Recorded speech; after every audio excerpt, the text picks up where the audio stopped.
Binge audio.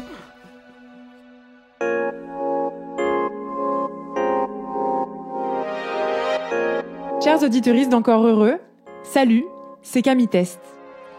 Depuis quelques années, je passe beaucoup de temps dans le bar de mon village. À force de croiser et de recroiser les mêmes personnes, les banalités qu'on s'échange entre voisins et voisines tendent à devenir des conversations plus intimes. Il arrive qu'on discute famille, argent, travail et même parfois santé mentale. C'est ainsi par exemple qu'au détour d'un café ou d'un demi-pêche, il arrive qu'une personne me raconte comment elle compose avec sa bipolarité ou qu'une autre m'informe de la façon dont le trouble schizophrénique de son fils impacte le quotidien de sa famille. À force d'échanges, j'ai fini par comprendre quelque chose. Les troubles psy sont partout autour de nous. Aujourd'hui, ce qu'on appelle aussi parfois des maladies psychiques touchent environ 20% de la population française.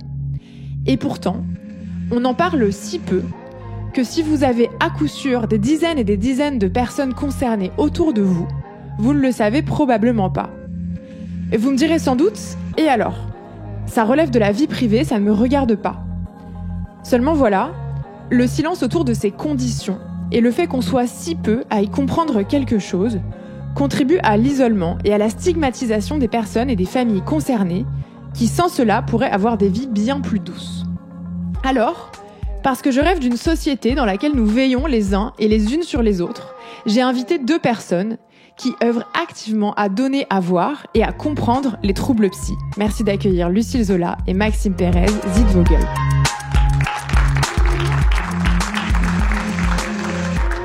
Bienvenue à tous les deux. Vous êtes cofondatrice de la Maison Perchée. Il y a 4 cofondatrices de la Maison Perchée. Vous faites partie de ceux-là. Qu'est-ce que c'est, en bref, la Maison Perchée ? Alors, en bref, la Maison Perchée, c'est une association non médicalisée basée sur la pair-aidance, PAIR, donc j'insiste sur ça, spécialisée pour les jeunes atteints de troubles psychiques. Qu'est-ce qu'on entend par troubles psychiques ? Donc c'est bipolarité, schizophrénie et troubles borderline. Elle a 3 missions, cette association. Donc la première, c'est vraiment donc soutenir ces personnes concernées via un programme qui s'appelle la Canopée, à la fois disponible en ligne et dans le lieu qu'on a ouvert dans Paris, 59 avenue de la République, mais également à leurs proches via un programme qui s'appelle la Boussole. Donc quand on entend proches, c'est à la fois les parents, les frères et sœurs, les conjoints, les enfants. Tout le monde est concerné via tout un panel d'activités aussi bien en ligne que dans le lieu. Donc ça, c'est l'objectif 1. Le second, c'est vraiment sensibiliser le grand public. Donc pour ça, on va dans les médias, dans les entreprises, dans les écoles. On fait des événements hors les murs. On a un lieu donc qui est ouvert, ce qui était hyper important pour nous pour éviter l'entre-soi, ouvert au grand public tous les matins, du mardi au vendredi et tous les samedis. Et le troisième objectif, c'est vraiment de contribuer à faire évoluer les méthodes en psychiatrie. Et ça passe par 2 pôles. Le pôle santé, qui comprend donc déjà des brochures qu'on a fait à 6 mains soignants soignés avec Sainte-Anne qui sont disponibles sur notre site et dans plein d'hôpitaux maintenant. Aussi par les visites institutionnelles qu'on fait tous les mardis dans le lieu. Donc encore aujourd'hui, on est mardi. J'ai eu un hôpital de Villejuif qui est venu visiter la Maison Perchée. Pourquoi ils visitent ? Pour mieux en fait comprendre ce qu'on fait et mieux en fait pitcher aux personnes concernées, ce qui est hyper important. Mais à la fois aussi notre présence de plus en plus dans les congrès en psychiatrie à travers la France. Et évidemment via notre programme de pair-aidance qu'on met en place au sein de la maison, mais qui n'a pas voué à être professionnel, mais vraiment être une initiation, et le côté politique avec tout un panel de présence dans des comités au niveau de la ville, au niveau du ministère, au niveau de la région, pour être présent et revendiquer l'importance de ce qu'on fait et exister dans ce sens. Une sorte de plaidoyer. Voilà, en gros, ouais. La pair-aidance, c'est le fait d'accompagner des personnes quand on est nous-mêmes concernés par des troubles psy. Lucille, est-ce que, en 2 mots, tu veux bien expliquer l'intérêt de la pair-aidance ? La pair-aidance, tout le monde en fait, même sans s'en rendre compte. En psychiatrie, on a dicto, la pair-aidance, c'est aider effectivement des personnes qui ont souffert des mêmes troubles ou des troubles similaires aux nôtres.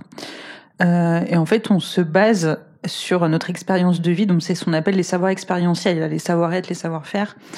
Quand on est médiateur santé père aidant professionnel, on se base avant tout sur notre savoir expérientiel, même s'il y a des formations qui permettent de se professionnaliser pour travailler dans des institutions hospitalières ou en association. Et à la Maison Perchée, vous vous adressez principalement aux jeunes. Pourquoi ? C'est une bonne question. On la pose souvent. Non, c'est vraiment parce que pourquoi on a choisi la tranche 18-40 ans.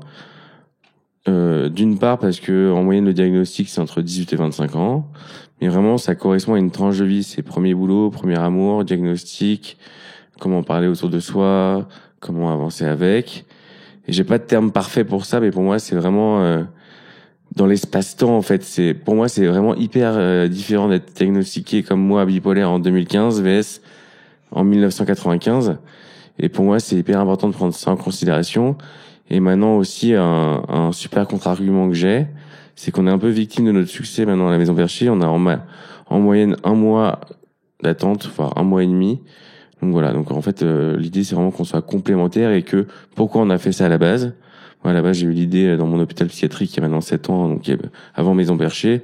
C'était tout bonnement parce que voilà, on a créé ce qu'on aurait voulu avoir à la sortie de l'hôpital et rien n'existait pour les jeunes pour aller de l'avant. Et in fine aussi par rapport à ça, et je finirai là-dessus, c'est vraiment moi, entre mes 2 hospites, la première où j'ai vraiment souffert et la deuxième où j'ai eu l'idée de créer l'asso, c'était l'entre-deux, était de 2 ans avec une tentative de suicide, comme 20% des bipolaires. C'était vraiment de permettre aux gens en venant à la Maison Perchée, de gagner ce temps-là en fait. Si à ce moment-là on m'avait dit va à la Maison Perchée, voilà. Donc c'était vraiment toute cette boucle. Oui, parce qu'en réalité, on est diagnostiqué d'un trouble psy, souvent après un passage à l'hôpital. Après, voilà, c'est comme c'est un autre monde qui se transforme complètement. Puis on sort de là, on rentre chez soi, et qu'est-ce qui se passe ? En fait, il n'y a pas spécialement de lieu juste pour reprendre sa vie. Typiquement, un des premiers bienfaits qu'ont les gens quand ils arrivent à la Maison Perchée, les concernés, c'est vraiment je peux parler de ça de façon juste entre guillemets normale. Et ça, un des premiers buts, c'est vraiment la resocialisation. Comme disait Maxime, on est aussi un café ouvert sur la cité. Donc, il y a des touristes, il y a des gens du quartier. Et ça nous tenait vraiment à cœur qu'on fasse de la déstigmatisation de cette façon-là. C'est-à-dire qu'il y a des gens qui arrivent dans le lieu et on leur parle de santé mentale.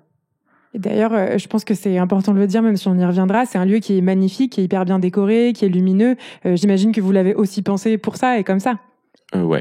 En vrai, l'idée, c'était vraiment encore une fois, c'était de faire ce qu'on aurait voulu avoir. En fait, c'est parti de là. Donc, on a eu la chance de trouver un local. Après beaucoup, il se trouve que c'était ma partie. J'ai fait plus d'1 an de recherche avec ma mère qui m'a aidé. Mais de trouver un local qui était donc curé, donc en fait brut, et de pouvoir le façonner à la sauce Perchée, dans le sens où qu'il soit à la fois au plafond accueillant. Moi, le premier qui ai vécu la Constention, c'était important pour moi. Lumineux parce que accueillant, avec une terrasse. Mais pourquoi une terrasse ? C'est pas juste pour une terrasse, c'est parce que aussi, si t'as besoin de souffler 2 secondes, tu peux te poser dehors, avec le métro devant, accessible, avec un gros trottoir pour pas juste avoir passé la tête dedans. Encore une fois, moi, le premier, je déteste quand je vais à un endroit où j'ai pas le temps de prendre le temps d'aller dedans, en fait, tout simplement. Donc, l'idée était que vraiment de trouver un endroit, déjà on va dire dans le coffrage, je sais pas comment on dit, mais c'était agréable. Et au-delà de ça, après, de pouvoir, il se trouve qu'à ce moment-là, on a trouvé un financement qui nous a permis de aussi nous amuser, mais toujours en pensant que c'était important d'impliquer toute l'équipe, dans le sens où, voilà, tout le mobilier, on l'a fait avec les adhérents, avec de la récup. Enfin, voilà, tout était pensé pour que tout ait in fine du sens et ce soit pas juste un bloc, et que ce soit pas justement comme l'hôpital de jour, ou alors que justement des touristes viennent au hasard et disent ah, ça a l'air trop cool ce café. En fait, ils savent pas du tout que c'est de la folie. Tu parles de contention. Est-ce que peut-être tu peux expliquer ce que c'est que la contention aux auditoristes qui ne sauraient pas forcément ? Ouais, la contention, c'est un truc super sympa. Non, enfin après, moi, je peux en parler rapidement parce que je l'ai vécu dans un état un peu perché, dans le sens où j'étais en pleine phase de manie, qui est une phase de bipolarité. Mais voilà, moi, c'était suite à un rapatriement, et en fait, voilà, c'est la contention, c'est voilà, on se retrouve attaché, et on n'est pas libre de ses mouvements. Et à vivre, c'est très très compliqué. Et j'ai pour habitude de dire justement que je souhaite pas à mon pire ennemi de vivre le moment où justement je me suis réveillé, attaché, sans comprendre pourquoi j'étais là, et vraiment, littéralement attaché. Et voilà, donc le fait, mais in fine, après quelques années de réflexion, évidemment, il y a tout un débat en France sur abolir la contention. Avec un livre de Mathieu Bellassel, voilà, qui est venu notamment à la Maison Perchée pour en parler. Mais je pense, moi, dans mon cas, je sais que j'étais très compliqué à gérer et que parfois, malheureusement, ils ont aussi pas le temps, de peut-être trouver d'autres solutions plus humaines et j'en veux pas, quand on voit l'état de l'hôpital public en France, de toute façon, tu dis qu'ils font ce qu'ils peuvent. Mais voilà, donc c'est juste que c'est hyper délicat pour quelqu'un de se retrouver attaché, sachant que moi, le premier, je savais pas du tout que ça existait encore, en fait. Dans la prochaine heure, on va essayer de comprendre, outre ce que sont les troubles psy, comment est-ce que, en tant que société, on fait pour prendre ces troubles le mieux, entre guillemets, à bras le corps, même si l'expression n'est pas forcément très bien trouvée. Quand on n'est pas directement concerné, comment est-ce qu'on fait pour être le ou la meilleure allié possible? Pour ça, avant de continuer, je vais accueillir Daniel Batoula.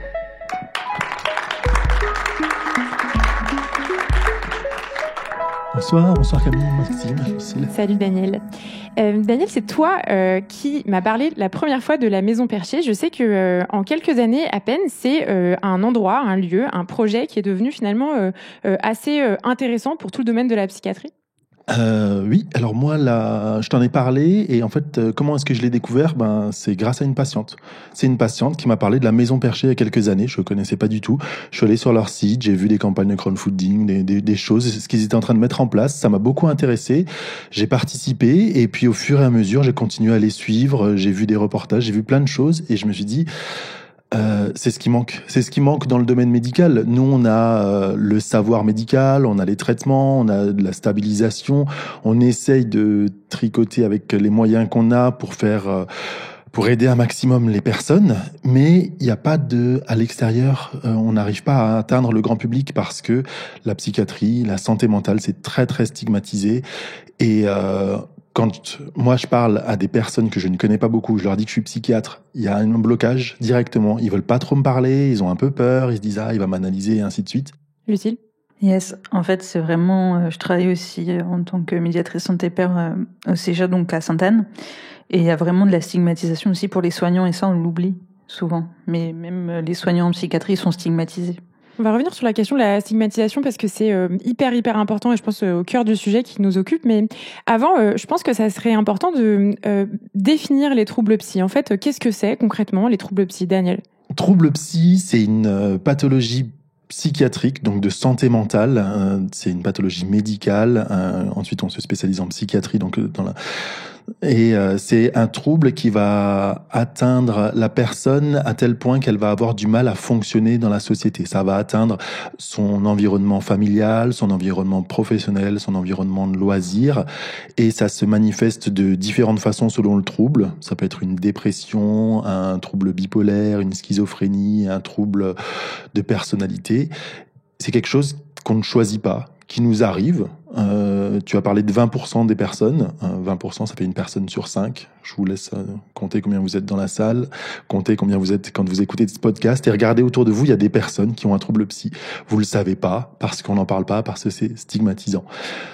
Le trouble psychiatrique, c'est ce qu'on appelle toujours un diagnostic par élimination. C'est-à-dire que avant de parler de pathologie psychiatrique, on vérifie qu'il n'y ait pas d'autres pathologies du corps.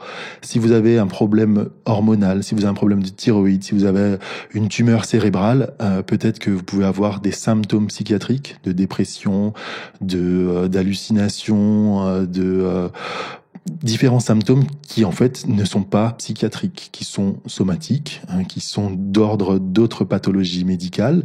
Et une fois que ces diagnostics ont été éliminés, là on va dire ok, c'est peut-être quelque chose de psychiatrique. Donc il y a aussi cette difficulté par rapport au diagnostic psychiatrique où il y a ce qu'on appelle un retard à la prise en charge. À la Maison Perchée, vous accompagnez pour autant des personnes avec seulement 3 catégories de troubles, bipolaire, schizophrénique et borderline. Pourquoi avoir choisi de vous concentrer sur ces troubles-là? En fait, on a tout bêtement, entre guillemets, choisi les troubles par lesquels on était nous-mêmes concernés.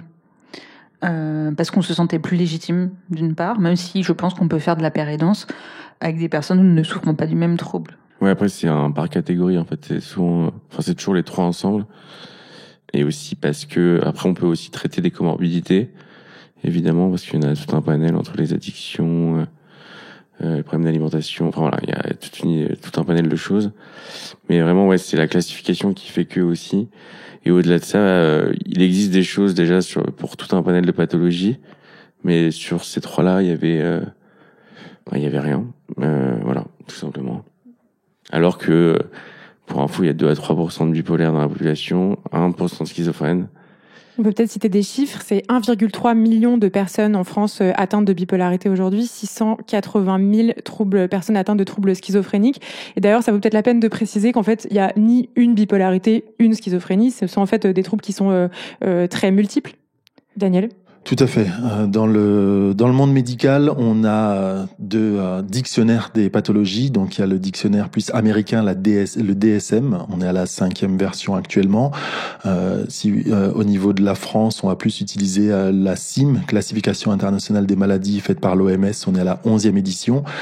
Ça nous permet de faire des diagnostics de pathologie. Donc, c'est comme un livre de recettes. En fait, si vous avez des pommes, des œufs, de la farine et du sucre, vous pouvez faire une tarte aux pommes. En gros, donc différents symptômes qui vont donner un diagnostic.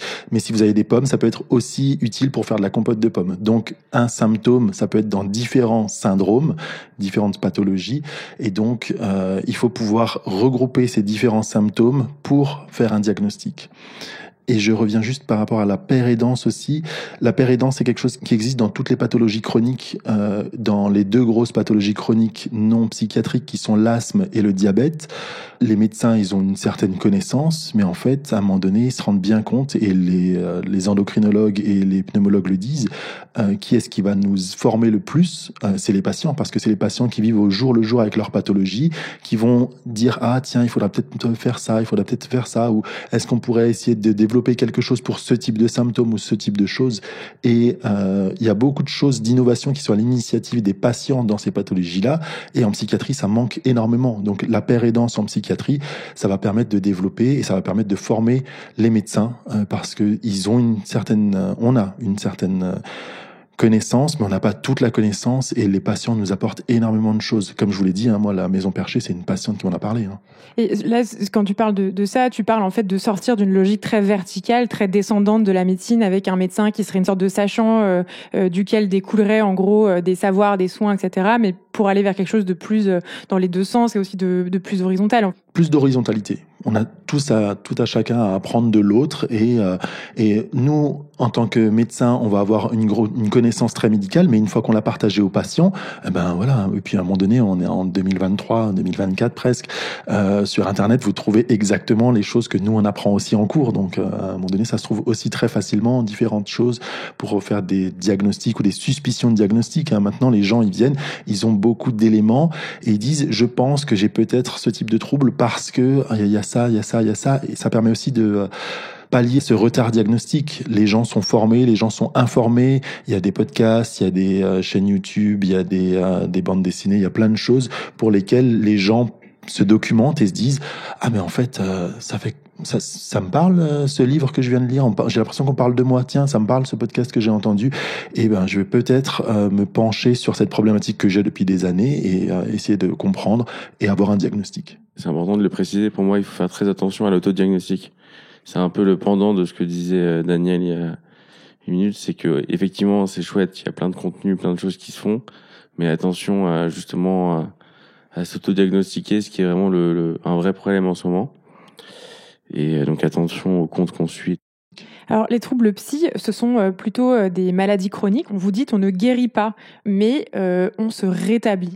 Lucille, je sais que c'est quelque chose que je t'ai entendu dire déjà. Est-ce que tu peux nous expliquer ce que ça veut dire? On ne guérit pas, mais on se rétablit. On ne se guérit pas, effectivement, oui, on se rétablit. C'est apprendre à vivre avec le trouble. Il y a plusieurs choses qui rentrent en jeu. Donc ça peut être la médication, ça peut être aussi la famille. En fait, c'est tout l'entourage, tout ce qu'on met en place au jour le jour pour arriver à s'adapter, en fait. C'est une adaptation avec ces troubles pour pouvoir mener la vie qu'on a envie de mener, faire les études qu'on veut, sortir avec ses amis, enfin des choses courantes de la vie de tous les jours qui peuvent paraître normales pour d'autres personnes.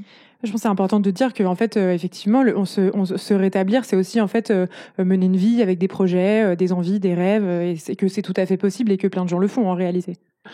En vrai, souvent, ça m'arrive qu'on me dise, soit des gens qui viennent à la Maison Perchée, soit des gens qui me voient dans les médias à droite à gauche. Ah bah ça y est, t'es guéri. Et je leur dis, ah bon? Non, je leur dis juste non. Je prends des médocs tous les jours, je dois les prendre à vie, il y a pas de traitement. J'ai plein d'effets secondaires. Là, j'ai un problème au rein en ce moment. Donc non, on ne guérit pas, mais on peut justement, j'aime bien dire ça, vivre et non pas survivre. Et potentiellement se rétablir, mais c'est tout un cheminement, comme expliquait Lucille. Mais on ne guérit pas au jour d'aujourd'hui. Et voilà, donc c'est important de le rappeler parce que les gens l'oublient que voilà, la bipolarité c'est classé, enfin moi pour ma part au 6e rang des handicaps les plus handicapants au monde, et que c'est pas facile quoi, et que très souvent les gens l'oublient ou se rendent pas compte. C'est d'ailleurs aussi pour ça que si un jour vous venez à la Maison Perchée dans le café, on a fait le choix de faire dans l'entrée un choix de 8 statistiques relatives justement à ça en fait, à la vie plus au quotidien, sur le long terme, dont une qui est en moyenne, une personne concernée a 10 à 20 ans de moins d'espérance de vie.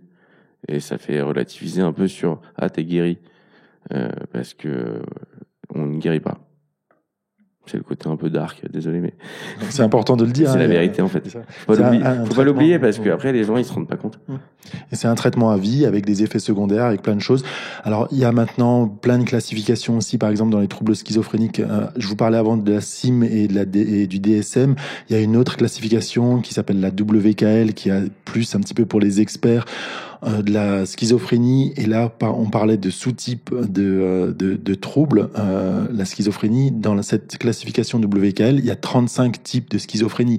Donc non, il n'y a pas un seul type de schizophrénie. En fait, il y a autant de types de schizophrénie qu'il y a de patients, parce que chaque personne va avoir ses symptômes qui vont être exacerbés à certains moments, puis d'autres non. Et puis en fait, chaque personne, selon son moment de sa vie, en fait, ce moment où elle part du domicile, au moment où elle a un emploi, au moment où elle change de pays ou quoi que ce soit. Et à chaque fois, il y a quelque chose à stabiliser, à revoir. Donc, effectivement, il y a le trouble ou le diagnostic de base, mais ensuite, il y a toujours une adaptabilité, il y a toujours à revoir et à refaire les choses un petit peu. Alors justement, l'un des grands problèmes avec les troubles psy, plus que les troubles eux-mêmes, c'est que ce sont des conditions auxquelles la plupart des gens ne connaissent rien ou pas grand-chose, ou bon, un certain nombre de croyances, d'idées reçues. Et ça vient avec des mauvais conseils. Je vous propose qu'on écoute plusieurs témoignages sur le sujet. Encore aujourd'hui, alors qu'on m'a diagnostiqué un trouble psy il y a des années, j'ai des proches pour me dire « Tu as pensé à arrêter ton traitement ? Tu as pensé au yoga ?» Pour moi, ça minimise ce que j'ai, et ça ne m'aide pas du tout. L'une des choses qui a été le plus violent pour moi, avant de recevoir un diagnostic de trouble psy, ce sont les mots de certains de mes amis qui me disaient « Mais non, t'inquiète, t'as rien. C'est à force de croire que t'as quelque chose que tu vas le déclarer. » Lorsqu'il s'est avéré que j'avais bien quelque chose, j'ai pris conscience de la culpabilisation qui venait avec ce genre de phrase. Comme si j'avais fait tout ça pour attirer l'attention sur moi et qu'à force, je m'étais créé une maladie. Qu'est-ce que ça vous évoque, Maxime et Lucille, ces témoignages ? C'est des choses que j'ai déjà entendues. Par exemple, quand j'ai décompensé en Irlande à Dublin, mes collègues ou mes amis à l'époque me disaient « Non mais ça va passer, ça va passer ». Ils me ramenaient de la bière en pensant que ça allait m'aider. Pas forcément la bonne solution, mais... ce moment de la déclaration de la maladie, je me rendais compte de ce qu'on appelle l'insight, quand on se rend compte de ces troubles aussi. Dans le trouble psychotique, on a du mal à questionner. Et quand on arrive à questionner le truc, c'est encore un peu plus douloureux, j'ai envie de dire. Effectivement, comme tu disais, l'insight, donc c'est la prise de conscience quand il y a quelque chose qui va pas. Parce que dans un trouble psychiatrique, comme tu l'as dit aussi avant Maxime, il y a un moment où on se rend pas compte de ce qu'on est en train de faire. Et c'est pour ça que il y a parfois des moments où on est hospitalisé sous contrainte, et puis on peut être contentionné, et ainsi de suite. Et puis il y a un moment donné où en fait, on se rend compte que tiens, la façon dont je pense, elle est pas tout à fait correcte. Ce que mon cerveau m'envoie comme information, c'est pas tout à fait exact. Là, je suis allé prendre à acheter une baguette de pain à la boulangère. En fait, si elle m'a souri, c'est pas parce qu'elle est prête à tendre un guet-apens. Mais c'est mon cerveau qui m'envoie des informations comme ça et il faut réussir à prendre du recul avec ça. Et ça, c'est pas évident. Et en général, quand on développe un insight assez fort, il y a une phase un peu plus sombre qui apparaît, c'est une phase de dépression parce qu'on se dit waouh, j'ai ce trouble, j'ai des traitements qui me stabilisent plus ou moins. Il y a des moments où ils font bien effet, il y a des moments où ils font moins effet. J'espère que j'arriverai à toujours être stable et je sais qu'il y a certaines choses que je vais pas pouvoir faire parce que sinon ça va me déstabiliser complètement et voilà, je dois faire des croix ou mettre certains objectifs à plus tard parce que je peux pas les faire là maintenant. J'ai besoin de plus de temps. Maxime ? Non, moi je dirais juste que justement j'ai essayé d'arrêter le traitement une fois pour voir. Et voilà, je suis retourné à l'hôpital. Et donc tout simplement non, mais que justement c'est important de se rendre compte que voilà, encore une fois c'est à vie et que en fait t'en as besoin et qu'au début c'est super dur de l'accepter. Moi le premier, je voulais pas prendre de médicaments et on m'a conseillé au début de prendre moi à l'époque je prenais beaucoup de drogues et de tenter plutôt des drogues et ce que j'ai fait mais qui à terme voilà non, mais après moi j'ai toujours déliré sur drogue et drugs en anglais qui font que c'est médicaments. C'était dans ma phase. En mode, au final, c'est des drugs, c'est du lithium, c'est bien, machin, bref. Mais tout ça pour dire que, ouais, moi, et maintenant, les gens, j'ai pris le temps aussi, c'est hyper dur, en fait, de faire comprendre aux proches. Et aux très proches, c'est encore plus dur. Parce que forcément, ils vous connaissaient avant et... Alors justement, pour pas être cette personne qui dit t'as essayé d'arrêter ton traitement et de faire du yoga ou t'inquiète, c'est dans ta tête, j'imagine que la première chose à conseiller aux gens, c'est de s'éduquer, de lire des choses, d'écouter des podcasts. On peut peut-être conseiller votre podcast, La Perche, où on apprend plein de choses sur les troubles psy. Un autre podcast aussi qu'on adore avec Daniel qui s'appelle Dingue, qu'on peut écouter sur RTS, une radio suisse. Vous proposez aussi sur votre site un certain nombre de brochures extrêmement bien expliquées sur chacun des troubles psy, mais aussi sur la question de la stigmatisation. Justement, sur la question de la stigmatisation, je pense que ça peut être important de revenir sur les stéréotypes et les idées reçues, et notamment la question de la dangerosité. Souvent, les troubles psy sont associés avec l'idée d'une dangerosité. Les personnes avec des troubles psy seraient potentiellement dangereux, alors qu'en réalité, ça c'est quelque chose qu'on apprend notamment sur votre site internet, les personnes avec des troubles psy ont 11 à 13 fois plus de risques d'être victimes de violences physiques. Donc en fait, c'est le contraire. Oui, c'est tout à fait ça. C'est un des plus gros clichés, on va dire, par exemple, sur la schizophrénie. Et en fait, oui, c'est l'inverse. On va être plus souvent victime d'actes malfaisants que dans la population normale. Par rapport à, j'ai l'exemple de quelqu'un, par exemple, qui souffre de schizophrénie et qui était dans le RER et qui parlait à tout le monde, qui allait parler à tout le monde. S'il y a quelqu'un qui est un peu mal luné ou je sais pas, ça peut vite se transformer après en agression, quoi. Ça, c'est un exemple. Je sais pas si tu en as d'autres, mais... non, moi, c'est plus les médias, quoi. Malheureusement, c'est 3 pas en avant, 2 pas en arrière, enfin tout le temps, quoi. Et c'est assez horrible de se rendre compte que justement que le grand public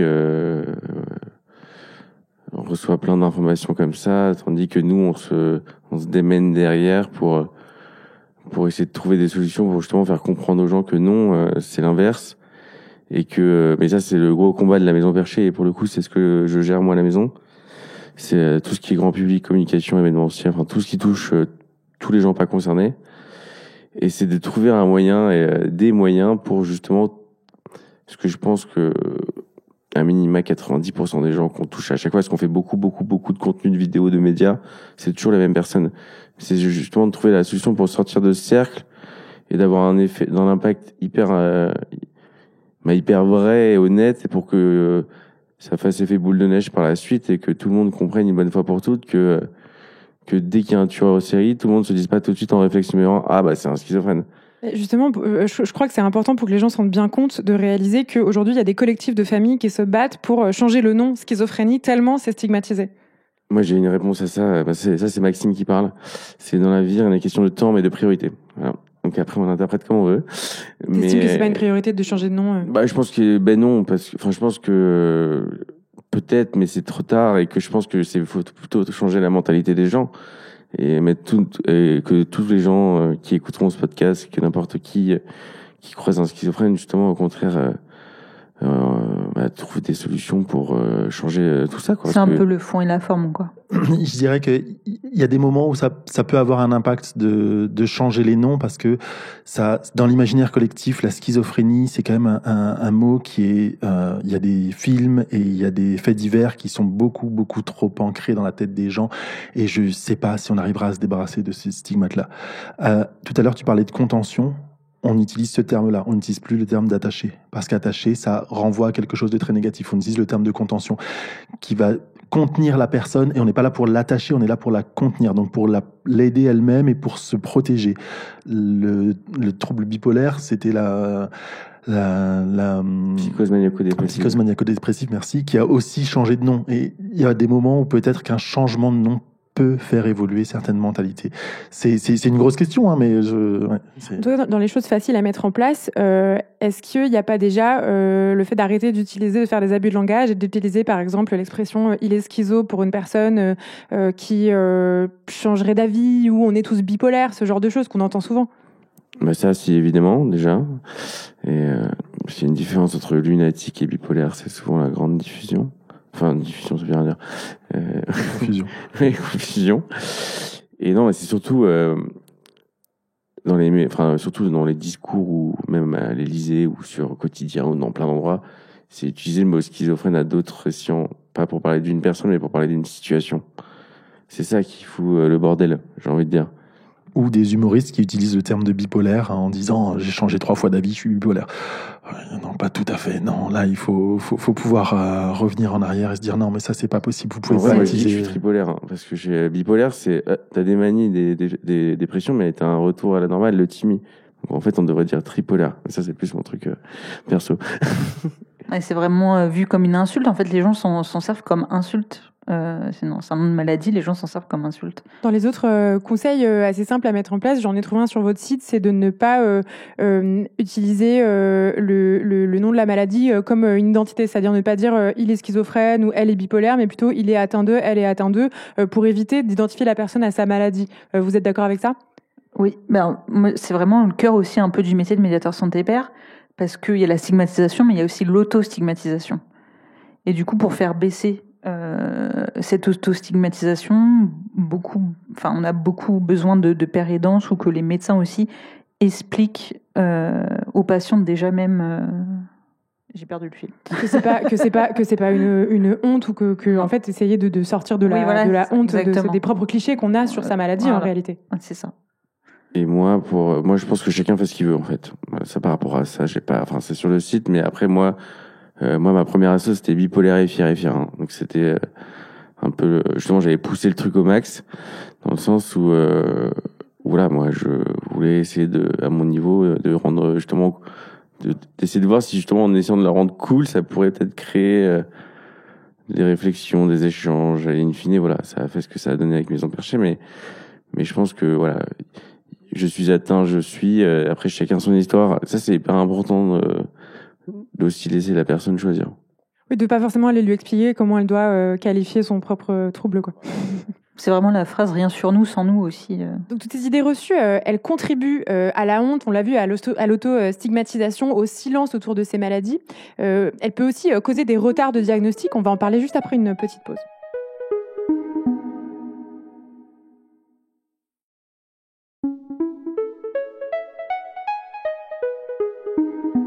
L'un des intérêts de s'éduquer très fort sur les troubles psy, c'est que cela peut favoriser une prise en charge rapide. On écoute un témoignage de quelqu'un qui a pu être dépisté tôt. À un moment de ma vie, j'ai commencé à avoir des comportements qui ne me ressemblaient pas. J'ai pris de gros risques et j'ai fait prendre des risques à des gens à qui je n'en aurais jamais fait prendre si j'avais été dans mon état normal. À ce moment-là, on ne m'avait pas diagnostiqué de troubles psy. Mais il se trouve que mon père a été diagnostiqué bipolaire il y a des années. Donc avec ma famille, on a certaines connaissances sur le sujet. Si bien que très vite, on s'est tourné vers un psychiatre pour comprendre ce qu'il m'arrivait. Il se trouve que j'ai aussi été diagnostiqué bipolaire et qu'ayant été pris en charge tôt, les effets sur ma vie ont été beaucoup plus évidents à gérer que pour des personnes qui ont été diagnostiquées très tard. Daniel, est-ce que ça recoupe ton expérience de médecin? Est-ce que c'est important, intéressant d'être diagnostiqué le plus tôt possible? Comme pour toute pathologie médicale, hein. Plus c'est pris tôt, moins il y aura de de dommages collatéraux. Si vous avez un rapport sexuel à risque, faites un dépistage le lendemain ou assez rapidement. Si vous attendez 6 mois ou si vous attendez d'avoir des symptômes, c'est peut-être déjà un peu tard. Dans la santé mentale, dans la psychiatrie, c'est exactement la même chose.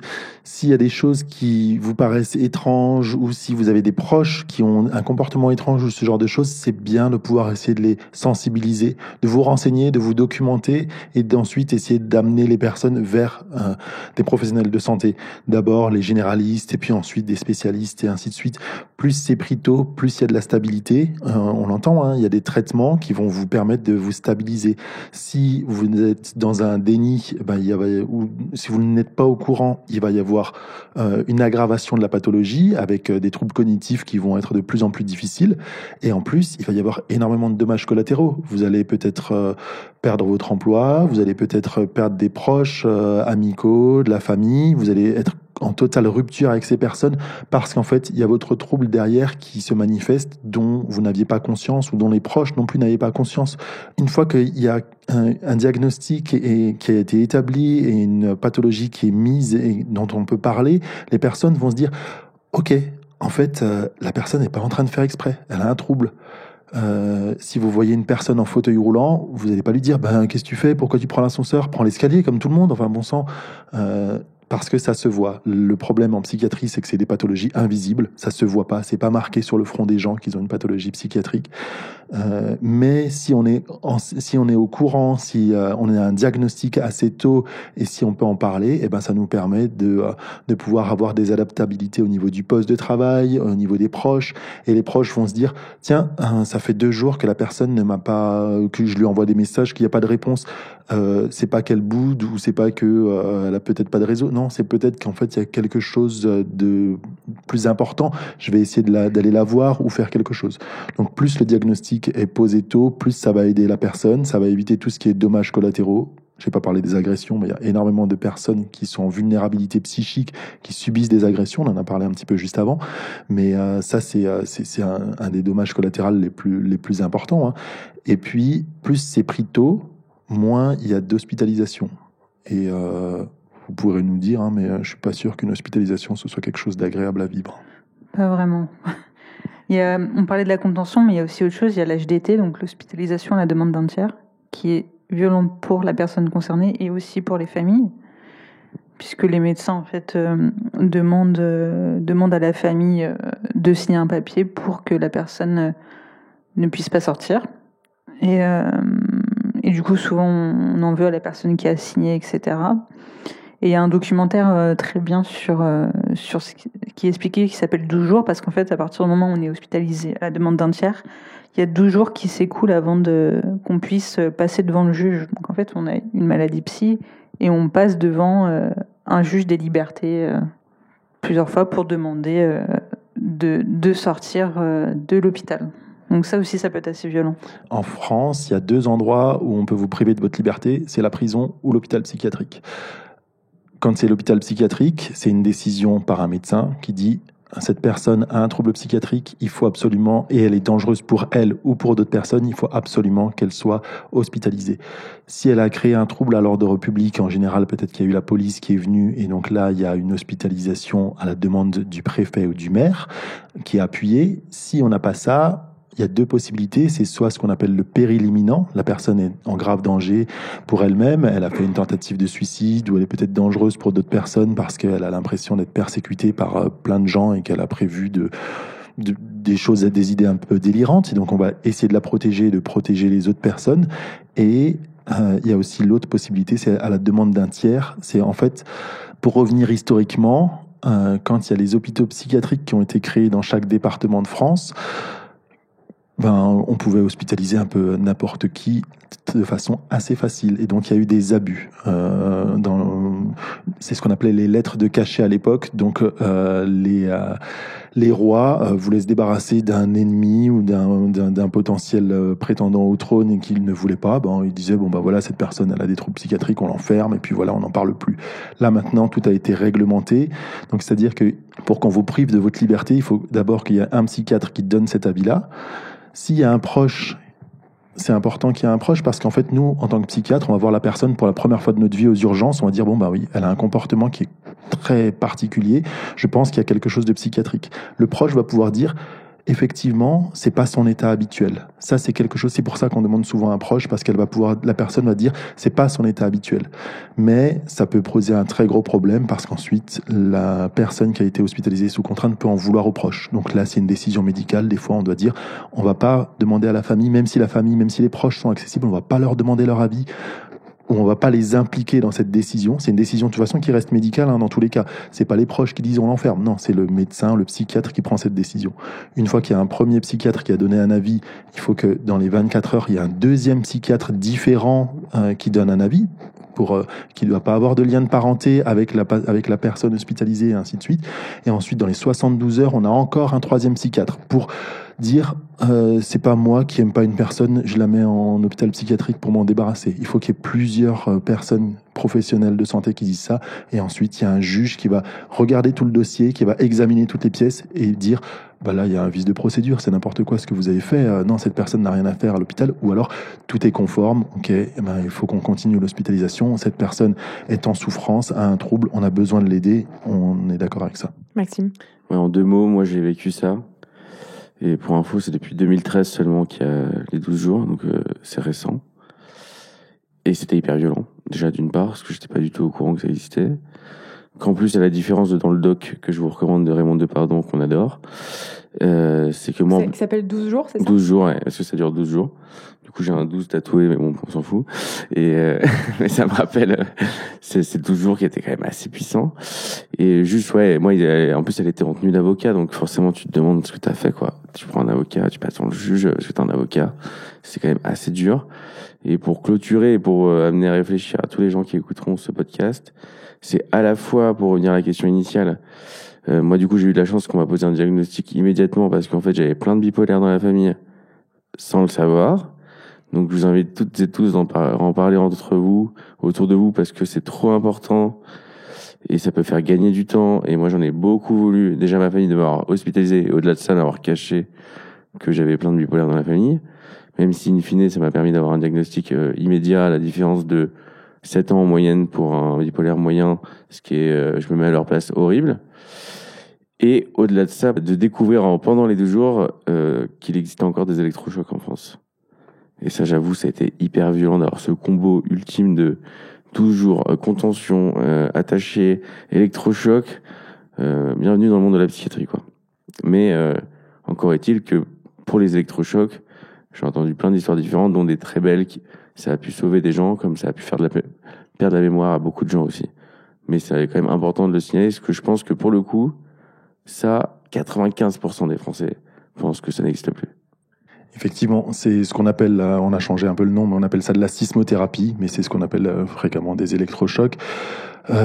C'est dans des cas très particuliers, quand il y a des dépressions très très majeures, quand il y a des symptômes très résistants dans les troubles schizophréniques et ainsi de suite. C'est plus comme à l'époque, c'est fait sous anesthésie générale, il y a une surveillance, il y a plein de choses. Je vous conseille la chaîne YouTube Psylab, c'est 2 psychiatres qui font de la vulgarisation de la psychiatrie avec des extraits de films et de séries pour démentir un petit peu ce qui est montré dans les films, ou aussi pour parler au plus grand nombre. Et ils font aussi un très beau reportage ou un petit épisode sur la sismothérapie en 10-15 minutes pour avoir plein d'informations. Et justement, pour ne pas peut-être en arriver là, tu disais l'idéal, ça serait de pas arriver à une hospitalisation. Mais du coup, c'est quoi les signes qui peuvent nous mettre sur la voie? Parce que c'est vrai que si c'est des sujets qu'on connaît pas du tout, en fait, comment est-ce qu'on sait qu'une personne devrait peut-être être prise en charge ou aller voir un psy pour voir ce qu'il en est? C'est quoi les signes? Déjà, il faut venir à la maison perchée. Facile. Non, c'est juste se renseigner en fait. Et moi, justement, ce que je dis aux gens, comme tout à l'heure, ce que je disais quand quelqu'un passe la porte en me disant ouais, sympa, je voudrais un latte, c'est quoi ici? Mais j'explique. Ah, mais moi je suis pas concerné, ça, je m'en fous en fait. Je dis non mec, t'en fous pas, moi je m'en foutais aussi jusqu'au jour où j'ai compris que quand ça tombe dessus, en fait j'aurais bien, moi personnellement j'aurais pu enfin je sais pas où je serais justement si j'avais su. C'est une bonne question, mais j'aurais pas fait la maison perchée en tout cas. Mais toujours est-il que je pense que la priorité absolue, c'est que les gens se renseignent d'une manière ou d'une autre. Parce qu'il n'y a pas Et après, parce qu'en fait, là, je pourrais énoncer tous les symptômes pendant un moment, de la bipolarité, lucide, de la schizophrénie.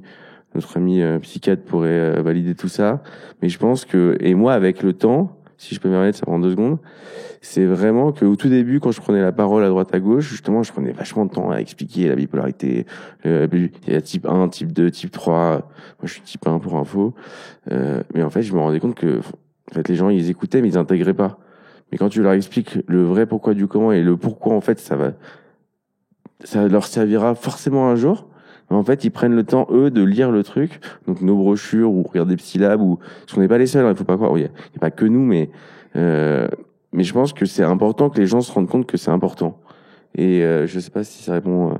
Si, ça répond, et j'avais envie de vous renvoyer vers une source que moi j'ai découverte en travaillant sur cet épisode qui m'a beaucoup intéressée. C'est un site qui s'appelle santépsyjeune au pluriel.fr avec un certain nombre de rubriques qui s'appellent « Je m'inquiète pour quelqu'un » et dans lesquelles on peut cliquer sur des éléments du genre « Les autres trouvent mon proche bizarre » ou « Ça semble aller très vite dans sa tête » ou « On a du mal à comprendre son discours ». Donc c'est comme ça des éléments, des choses qu'on constate chez les proches qui peuvent nous mettre sur la voie d'un trouble psy. J'ai trouvé ça assez intéressant parce que finalement c'est vrai, comment est-ce qu'on fait quand on trouve que quelqu'un a un comportement un petit peu différent d'habitude, vers quoi on se tourne? Ce site, par exemple, est très bien fait pour comprendre ce qu'il faut faire concrètement, quoi. Ouais, je suis d'accord. Et en fait, l'idéal, c'est justement de prendre le temps et de pas être dans la rapidité. Enfin, c'est des sujets tellement importants. Là, on prend de l'info sans arrêt avec tout ce qu'on peut lire, voir partout. Et en fait, c'est juste que je pense que justement, ça rejoint mon adage que je dis qui fait chier tout le monde à la Maison Perchée, c'est dans la vie rien n'est question de temps mais de priorité. Mais c'est tellement vrai. En fait, je pense que il y a des sujets sur lesquels il faut prendre le temps, quelle que soit l'info. En fait, c'est pas parce que c'est Santé Psy-Jeune ou Psylab ou discuter avec une personne concernée au café ou en parler à Noël avec votre copain. C'est juste prendre le temps de se demander comment ça va et de savoir comment réfléchir sur ça et si besoin savoir où aller. C'est déjà un début, en fait. Ça n'existait pas il y a encore quelques temps, parce qu'en France, on était quand même, à la différence de plein d'autres pays européens, un peu en arrière, quoi. Ouais, c'est vrai que c'est important de le dire qu'en France, on est en fait plutôt en retard, contrairement à ce qu'on peut penser parfois sur la santé mentale. J'avais aussi envie de vous dire que depuis 2019, on a un truc incroyable qui nous vient d'Australie, qui est le concept de formation de premier secours en santé mentale, formation PSSM, qui sont des formations qu'on peut faire. Ça coûte 250 €, mais ça peut être financé pour certains publics, des étudiants notamment et des publics précaires. Et en gros, ce sont des formations sur 2 jours qu'on fait pour apprendre à réagir à la fois en cas de crise aiguë et à la fois aussi quand on sent que voilà, il y a quelque chose autour de la santé mentale mais qu'on sait pas trop. Donc c'est savoir comment parler à la personne, avoir un certain nombre de sources, avoir un certain nombre de clés. Je sais que vous avez formé plusieurs personnes à la Maison Perchée. Oui, nous on forme, enfin c'est hyper important pour nous parce que depuis qu'on a ouvert le lieu, on forme tout le monde, enfin tous les salariés, tous les pères aidants, enfin toutes les personnes qui vont être d'une manière ou d'une autre potentiellement intervenir ou échanger avec des personnes concernées. Parce que c'est hyper important pour nous enfin c'est la base, quoi. En fait, tout le monde devrait faire PSSM comme premier secours tout court. Mais ça, c'est le début, ça se développe. Je sais pas combien de personnes l'ont fait ici, combien de personnes l'ont fait en général. Peu. En France, ils arriveront bientôt à 100 000 personnes. Voilà. Mais 100 000, c'est pas grand-chose. C'est jeune aussi, spécialisé. Ouais. Effectivement, il y a une formation jeune qui va être développée. Et l'UNAFAM, qui est l'Union nationale des familles et amis des personnes malades ou handicapées psychiques, avait proposé d'en faire de le mettre dans les programmes politiques pour l'élection présidentielle 2022. Donc c'est pour dire à quel point c'est pour les associations, pour les personnes concernées, absolument majeur de réfléchir à ce que la plupart notamment des établissements qui reçoivent du public puissent se former sur ces questions. Effectivement, l'intérêt, c'est de se renseigner et de se former. Donc, ce que je vous propose de faire, cher public et chers auditeurs, c'est de vous renseigner dans les 3 prochains jours, d'utiliser les différentes choses dont on a parlé, donc les podcasts de la Maison Perchée ou le podcast Dingue, la chaîne YouTube, si vous êtes plutôt à regarder des chaînes YouTube, Psylab, PSYLAB, ou alors il y a un compte Instagram qui s'appelle BD et Psy, où il y a des bandes dessinées qui parlent spécifiquement de santé mentale. L'objectif, c'est de se renseigner un maximum. Plus on est au courant de ce qui se passe autour de nous, une personne sur 5, plus on va être à même de s'entraider et d'aller mieux. Et prise en charge précoce, moins de dommages collatéraux, moins d'hospitalisation, des économies au niveau national, si vous voulez, hein, si vous êtes dans ces affaires-là. Mais c'est important. Une hospitalisation, ça coûte super cher. En fait, si on peut éviter les hospitalisations aux gens, non seulement ça les traumatise pas, mais en plus, ça fait du bien au porte-monnaie de l'État. Donc voilà, et l'hôpital s'en portera un peu mieux parce que. Ouais, je suis complètement d'accord. Et il y a avec Maison Perchée, ça fait 3 ans. Nous, avec Lucie, on avait monté une autre asso avant aussi. Moi, ça fait 5 ans que je milite auprès du secrétaire d'État pour créer des cours d'éducation psychique au collège-lycée au même titre que sexuel. Parce qu'in fine, ce serait trop important de savoir ce que c'est les troubles à 15-16 ans, sachant que la moyenne, c'est 18-25 ans. Moi, j'ai pris ma première phase en échange quand j'habitais à Pékin, en Chine, avec mes colocs, mais personne d'entre nous savait ce que c'était. Et en fait, si on avait eu ces cours, même pendant 3 heures, parfois, il en faut très très peu pour sauver des vies. Donc je pense que voilà, il y a tout un panel de choses à faire au niveau du ministère. Là, il y a PSSM qui se développe, il y a le plan numérique santé mentale dans lequel on fait partie aussi à partir de 2025. Il y a quand même de très belles choses qui sont mises en place. Il y a aussi la JPJA que je soutiens, c'est l'association des jeunes psychiatres et jeunes addictologues. Donc il y a aussi parce que ce qui est important, et là ce pour qu'on milite aussi à la maison, c'est qu'il n'y ait pas que la Maison Perchée et les assos de patients qui prennent de la place et qui au final fassent barrière à tout le reste du problème de l'institution. Et voilà, c'est pour ça aussi que c'est très important pour nous de militer aussi pour qu'il y ait plus de jeunes qui veuillent être psy, parce que je vous donne un exemple concret, j'ai mon petit cousin là, qui a 19 ans, qui est en 2e année de médecine, et en fait c'est le seul de sa promo. Et en fait dans 10 ans, c'est le dernier choix, la psychiatrie. Et donc voilà, je pense que c'est toute la société qui doit avancer ensemble et pas chacun de notre côté, parce que sinon à chaque fois on se retrouve coincé. Et voilà, donc c'est important d'évidemment de promouvoir ce qu'on fait nous, parce que c'est nous, façon de parler, et parce que on va pas se mentir, on vit de subventions privées, donc il faut qu'on existe, que c'est comme ça qu'on fait vivre le truc. Mais au-delà de ça, qu'on avance tous ensemble et que chacun s'y retrouve pour que voilà, ça forme un truc assez sympa. Il y a un documentaire qui vient de sortir sur vous, sur France Télé Slash, qui s'appelle Perché. Lucille, dedans, tu dis la Maison Perchée, c'est une putain de pulsion de vie. Pourquoi ? Parce que ça va à l'encontre justement de tous les symptômes que tu peux avoir quand t'es un peu dans le dur, quoi. Comment dire ? J'ai toujours eu de l'espoir, même quand ça allait très mal. Et c'est vrai que même des gens qui s'accrochent de ouf à la vie peuvent avoir des envies suicidaires. Et je pense que c'est important. Il y a le numéro 3114 qu'il faut rappeler. Quel numéro d'urgence suicide ? C'est ça. On n'est jamais seul, en fait. Mon cas, après, c'est ton débat, mais vraiment, juste faire taire les souffrances, à un moment donné, on peut en être là. Et oui, une putain de pulsion de vie, parce que ce qu'on a fait collectivement, c'est vraiment monter un truc qui nous ressemble, qu'il n'y avait pas avec Maxime les premières fois qu'on discutait. Mais comment on est sorti d'hospice, comment on fait? On va voir des assos, c'est que des personnes beaucoup plus âgées, on se reconnaissait pas, on tapait à la porte et on trouvait rien qui nous ressemblait, qui nous convenait, et c'était dans nos têtes, et puis maintenant c'est réel, et voilà. On l'a dit tout à l'heure, c'est un très bel endroit, la Maison Perchée. Vos contenus, ils sont aussi très colorés. C'est hyper pop. Et d'ailleurs, ça me fait penser à un festival qui s'appelle le Festival Pop et Psy, qui est un festival sur la santé mentale qui, lui aussi, a cette image extrêmement joyeuse, en fait, extrêmement chouette, extrêmement joviale. Ça m'a fait penser à ce témoignage qu'on a reçu de quelqu'un qui nous a dit à quel point c'était important d'avoir des modèles, et des modèles de réussite, des modèles positif en réalité. On va l'écouter. Je vis avec la bipolarité. L'une des choses qui m'a fait du bien, c'est d'apprendre que Churchill aussi. Avoir des modèles qui ont des troubles psy, c'est important pour se dire qu'on peut réussir. Mais pour moi, le plus important, c'est que les gens qui ont réussi disent qu'ils ont galéré et qu'ils galèrent encore parfois. Mais que, comme Churchill, être imparfait ne les a pas empêchés d'être utiles à la société et de faire des trucs intéressants de leur vie. J'ai pour habitude de dire que justement au tout début, parce qu'en gros moi j'ai écrit ma première asso le 30 mars 2017, et en fait en sortant de l'hospice on m'a dit que c'était comme par hasard, je sortais de l'hôpital, la journée mondiale de la bipolarité en lien avec Van Gogh. Et depuis le début de mon aventure associative, en fait c'est tout bête, mais ça m'a vachement rassuré de m'identifier à des personnes comme Churchill ou des gens qui avaient fait des choses malgré leurs différences.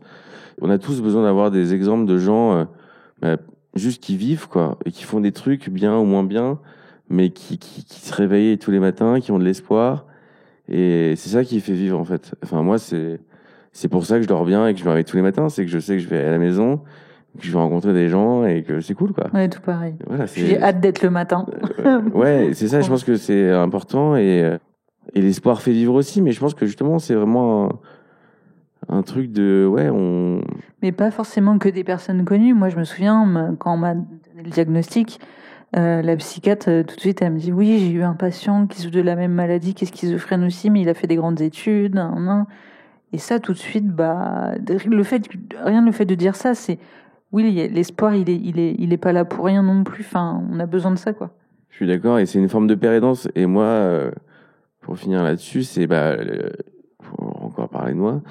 Ok, t'es là pour ça. Ouais, non, mais c'est toujours un peu chelou quand même. Quand j'ai créé l'asso, donc en 2017, depuis l'hôpital, parce que je l'ai créé à l'hôpital, l'asso.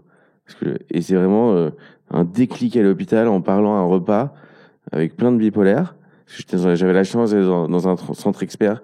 Faut pas se mentir, hein, tout a été fait aussi parce que j'avais la chance d'être dans un centre expert, que j'avais la chance d'avoir des parents qui me soutenaient financièrement, j'avais la chance d'avoir des parents médecins. Enfin bref, j'avais eu beaucoup de chance, quoi. Là, j'ai eu la chance d'être à table un jour et avec je me souviens, un photographe trop cool, bipolaire, qui m'a dit, mais mec, t'inquiète, moi j'ai 2 enfants, ok, je suis là en galère, mais...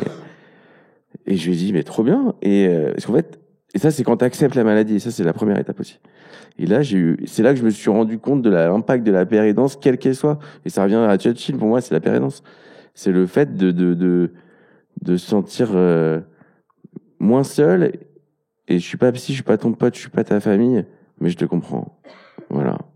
On va profiter de votre expertise pour quelques instants encore. Je vais me tourner vers le public. Si vous avez des questions, des réactions, envie de partager quelque chose, je vous inviterai à lever la main. Moi, j'ai une question. Est-ce qu'il y a des facteurs qui exposent davantage certaines personnes à des maladies mentales, comme, je sais pas moi, la classe sociale, la précarité ou même le genre? Pas forcément j'imagine dans le traitement et l'accès au traitement, mais aussi dans la prévalence. La précarité. Hein. Quand vous êtes dans une très grande précarité, vous allez penser à où dormir et où manger. Vous n'allez pas penser à votre santé mentale. Donc, vous allez être plus exposé en plus à des risques psychiatriques et plus à des risques de traumatisme encore. Et il y aura un énorme retard si jamais vous avez un trouble parce que personne va se dire tiens, le SDF que je croise tous les jours, j'ai l'impression qu'il a peut-être un trouble psychiatrique. Ben non, parce que lui, il est déjà dans une urgence de où dormir, où manger. Et plus tard, il va se poser la question, peut-être que j'ai un trouble psychiatrique. Donc, à nouveau, ça crée un énorme retard. Des facteurs environnementaux, on s'est rendu compte que selon l'endroit où on vit, il peut y avoir un petit peu plus de prévalence de certains troubles, la pollution atmosphérique, des pesticides et ainsi de suite. Maxime en a parlé, il y a un facteur génétique qui est important, c'est aussi pour ça que c'est très bien de pouvoir en parler en famille et de déstigmatiser tout ça. S'il y a 4 personnes dans votre famille, frères et sœurs, parents, grands-parents, arrière-grands-parents qui souffrent de troubles bipolaires ou de troubles psychiatriques, il y a un petit peu plus de probabilité que vous ayez aussi un trouble psychiatrique. C'est pas une certitude, mais il faut pouvoir se renseigner, il faut pouvoir se dire, tiens, il y a eu ça, ça et ça, est-ce que je n'aurais pas une vulnérabilité à développer quelque chose? J'espère avoir répondu à la question. Et moi, je souhaiterais juste rajouter un truc. Pour rappel, il y a 30% des gens à la rue qui ont un trouble psy. Donc voilà, je vous laisse méditer sur ça. Et au-delà de ça, moi, ça me fait penser à une collègue, Aminata, qui était avec moi à l'hôpital. Parce que moi, j'ai toujours été dans la team publique, hôpital public, donc dans le 10e. Et forcément, il y a des gens de tous bords.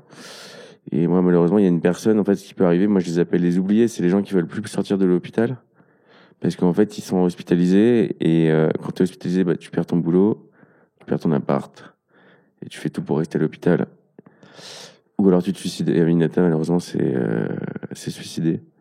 Et c'était ma voisine de chambre. Et j'ai toujours une pensée pour elle à chaque fois que je prends la parole. Tout ça pour dire que c'est malheureusement, voilà, le monde c'est injuste aussi. C'est ce que je dis dans le documentaire Perché. Vous le verrez peut-être, d'ailleurs, je pleure quand je dis ça. Parce que voilà, on n'est pas tous égaux face à l'hospitalisation. Et c'est ce qui se passe après, surtout. Et à la sortie. Et ça, c'est très dommage que justement on nous lâche juste avec une liste de médoc, un rendez-vous de psy et c'est tout en fait. Et c'est d'où aussi la Maison Perchée. Et c'est toujours la même problématique. Les personnes les plus précaires et avec le plus de difficultés, c'est celles qu'on aide finalement le moins. Une des personnes qui a témoigné pour nous, une auditrice qui nous disait que le trouble psy de son mari avait coûté en tout 200 000 euros. 200 000 euros parce que perte d'emploi, tout un tas de choses qui font que ça peut paraître très superficiel de compter, mais en même temps c'est hyper important, ça lui a coûté 200 000 euros. Ouais, et puis pour revenir, j'ai travaillé dans une association justement de personnes à la rue, etc. Vraiment, quand on souffre d'un trouble psy, on a besoin d'être entouré et on a besoin de sécurité. Et je pense que la première chose à faire quand on prend en charge des personnes à la rue souffrant d'un trouble psychique, c'est ce que fait l'association Un Chez Soi d'abord, c'est que les personnes puissent avoir accès au logement d'abord. Et ensuite s'en suivra le reste. Mais je pense que la sécurité, le logement d'abord, c'est vraiment une sécurité qu'on a tous besoin d'avoir, quoi. On a une deuxième et dernière question. Du coup, merci pour cette discussion. Du coup, je suis Sylvain, je réalise le podcast La Perche. Donc, je connais déjà un peu le sujet. On parlait de précarité et vous parliez de déstigmatiser ces questions-là. Et nous, dans le dernier épisode, on parle de ça au travail, de la santé mentale au travail. Et donc, est-ce que vous avez des conseils ou des retours d'expérience sur le fait d'assumer ça au travail, de mettre en place des choses, notamment au niveau de la RQTH? Est-ce que vous avez un peu un avis là-dessus, parce que c'est bien beau de déstigmatiser ici, mais devant les RH ou devant son manager. Est-ce que tu peux préciser ce que c'est la RQTH? La reconnaissance en qualité de travailleur handicapé. Voilà, c'est partie des choses qui sont en place, mais est-ce que vous pouvez parler de ça un peu concrètement aussi Faut venir à mon groupe de parole le jeudi une fois toutes les 2 semaines. Oui, écoutez, La Perche. Qui parle exclusivement de ça. C'est une question très complexe qu'on aborde 2 fois par mois en groupe. Très peu de personnes ont la RQTH, mais l'utilisent. Quand on a un trouble psy ou un handicap invisible en général, on a ce truc de honte, de stigmatisation, de pas le dire au RH. Donc oui, effectivement, c'est une question très complexe et après, ça dépend vraiment de la personne. Il y en a qui vont le dire dès le début, d'autres jamais, d'autres qui, au bout de 6 mois, quand la période d'essai est terminée et que ça roule, qui vont la donner. Mais on en parlait. On en parlait justement juste avant. Si vous avez une autre pathologie qui est pas psychiatrique et qui est un peu plus visible à certains moments, ou voire qui se voit pas tout le jour, mais et que vous avez une RQTH, la plupart du temps, les gens ne veulent pas en parler parce qu'ils vont se dire, je vais être catalogué comme la personne handicapée de l'entreprise. En France, une entreprise de plus de 20 salariés doit obligatoirement embaucher des personnes avec un handicap pour de l'inclusion de tout le monde. Donc, si vous avez une RQTH, ça peut parfois vous ouvrir certaines portes, ça peut vous permettre d'avoir certains emplois, mais surtout, ça vous permet normalement d'avoir une adaptabilité de votre poste. C'est-à-dire que si vous avez un trouble du spectre autistique, que être entouré de personnes dans un open space avec plein de bruit, c'est très compliqué. Vous avez une RQTH, vous en parlez à votre employeur, il va adapter le poste et peut-être que vous serez dans un bureau un peu plus adapté. Si vous êtes secrétaire médical et que vous avez des soucis lombaires ou des soucis de canal carpien, c'est bien de pouvoir en parler parce que vous allez avoir un poste adapté, vous allez pouvoir avoir plus de pauses, vous allez pouvoir avoir un matériel informatique adapté et ainsi de suite. Donc, la stigmatisation, elle existe. La stigmatisation au travail, c'est encore très très compliqué pour les troubles non psy et pour les troubles psy, on rame. Mais parlez-en. Plus on en parle, plus voilà. Et les RH, il faut en parler. Les référents handicap. Parce qu'il y a les RH référents handicap, il y a certains. Ouais. Et moi, je tiendrais juste à rajouter un dernier truc, c'est que justement, moi, encore une fois, la Maison Perchée, mais on fait des sensibilisations d'entreprise et on en fait pas mal. Donc, si vous cherchez une sensible, mais au-delà de ça, c'est que ce qui est génial et ce qui arrive plusieurs fois déjà, c'est qu'une fois être passé dans les entreprises, des salariés ont fait leur coming out psychique auprès de leur boss et qui, en demandant leur RQTH, tout ça pour dire que je pense que qui que vous soyez à écouter ce podcast, si vous bossé dans une boîte, demandez à votre RH si vous avez déjà parlé de ça au sein de l'entreprise et d'en parler d'une manière subtile pour voir si justement les gens sont tous OK et bien dans leur boîte, dans leur société. Parce qu'en fait, c'est comme trop souvent, si tu provoques pas la chose, il n'y a rien qui se passe. Donc soit vous faites comme ça, parce que moi j'ai déjà entendu un cas d'un collègue qui est bénévole à la Maison Perchée, qui lui a eu une hospice d'1 mois, qui a dû trouver avec l'aide d'un médecin une maladie qui durait 1 mois pour pouvoir justifier son arrêt. J'étais là, waouh. Genre waouh. Est-ce que ça veut dire que si on n'est pas spécialement concerné par un trouble psy, on peut, et qu'on travaille dans une entreprise, on peut aller aux ressources humaines et demander ce qui est fait pour l'accompagnement de tous les handicaps et en fait faire ce travail en se disant que comme ça, si un jour quelqu'un est concerné, la personne n'aura pas à le faire. Exactement, comme dans la vie personnelle. Ça peut être un super exercice. Allez dans votre entreprise, si vous n'avez pas de trouble psy, s'il y a allez pas dans votre 6%, entreprise et ouais, vous leur il y a demandez. 6% normalement, et en fait, s'ils les ont pas, ils doivent payer des amendes. Et, 6% de travailleurs. ouais, et du coup, ils nous font venir en Sancy pour compenser c'est un délire. On va prendre une dernière question. Je vous propose qu'elle soit rapide dans sa question comme dans sa réponse. Merci. Ma cousine a été diagnostiquée schizophrène pendant un voyage, à son retour d'un voyage en Inde. Et vous parliez tout à l'heure de Dublin, je crois, et de Pékin. Est-ce qu'il y a un lien entre le voyage et le déclenchement ? En général, il y a une sensibilité de base et tout élément qui va perturber ça de façon majeure va faire émerger le trouble. Il serait venu peut-être un peu plus tard de façon moins aiguë ou plus doucement, mais consommation de toxiques, on part de chez les parents, déménagement, changement de pays, c'est pour certaines personnes, c'est très anodin de prendre l'avion, d'aller à l'autre bout du monde, de parler une autre langue et voilà. Mais en fait, c'est quand même un sacré stress que vous faites subir à votre organisme et à votre psychisme. Et quand il y a une vulnérabilité en dessous, hop, c'est la petite goutte d'eau en fait qui fait déborder le vase. Et donc souvent, c'est pour ça que il y a des phases aiguës qui se retrouvent après un voyage, après une prise de toxique, après une rupture, après un deuil, après un événement de vie stressant. En fait. Moi, j'aime bien résumer ça quand je le dis à mes potes. S'il en faut peu pour être trop heureux. Genre, vraiment, c'est ce petit truc en plus. Et c'est tout. Ça peut être plein de choses différentes, en fait. Parce que moi, au tout début, on m'a catalogué en mode drogué, c'est la drogue, alors que pas du tout. C'est un ensemble de choses, mais c'est le petit truc qui fait que, et ça, c'est juste la maladie, en fait. Faut pas chercher plus loin, c'est parce qu'on a un trouble et voilà.